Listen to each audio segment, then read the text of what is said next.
Hi guys, today order వచ్చేసి maroon colour sari and పళ్ళు వచ్చేసి మీకు ఆరెంజ్ కలర్ వచ్చింది. ఎల్లో అండ్ ఆరెంజ్ కలిస్తే ఉంటుంది కదా కలరు, పపాయ కలర్ అంటారు, అది వచ్చింది. పళ్ళు వచ్చేసి దీంట్లో బ్లౌజ్ పీస్ తీసుకొని మనకి సింపుల్గా లో బడ్జెట్లో వేయమని చెప్పారు. బార్డర్ వచ్చేసి ఇలాగా గోల్డ్ జరీ వచ్చింది, బ్లూ కూడా వచ్చింది. శారీ కలర్ అయితే చాలా బాగుంది. సో శారీకి మ్యాచ్ అయ్యేలాగా మనం బాగా వేసాం డిజైన్ సింపుల్గా. ఇప్పుడు బ్లౌజ్ చూద్దాం ఎలా వచ్చిందో.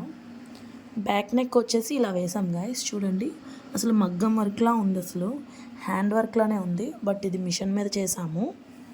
ఫ్రంట్ నెక్ వచ్చేసి ఇలా వేసాము, బ్యాక్ నెక్ వచ్చేసి ఇలా మగ్గం వర్క్లా ఉంది కదా, గోల్డ్ స్టోన్ అంటే ఇచ్చాము కుందన్. అండ్ 2 ఎల్బో హ్యాండ్స్ కూడా ఇలా వేసాం, ఎక్కువగా వచ్చాయి బుటాస్ చిన్న చిన్నవి. చాలా బాగుంది, ప్రైస్ కూడా చాలా బాగుంది, వర్క్ ఇంకా బాగుంది. మొన్న ఆఫర్ పెట్టాను కదా గాయస్, ఆ కస్టమర్ యొక్క బ్లౌజ్ అనమాట. సో చాలా బాగుంది. ఎలా ఉందో లైక్ చేయండి, కామెంట్ చేయండి, షేర్ చేయడం మాత్రం మర్చిపోవద్దు guys. Please subscribe and do follow.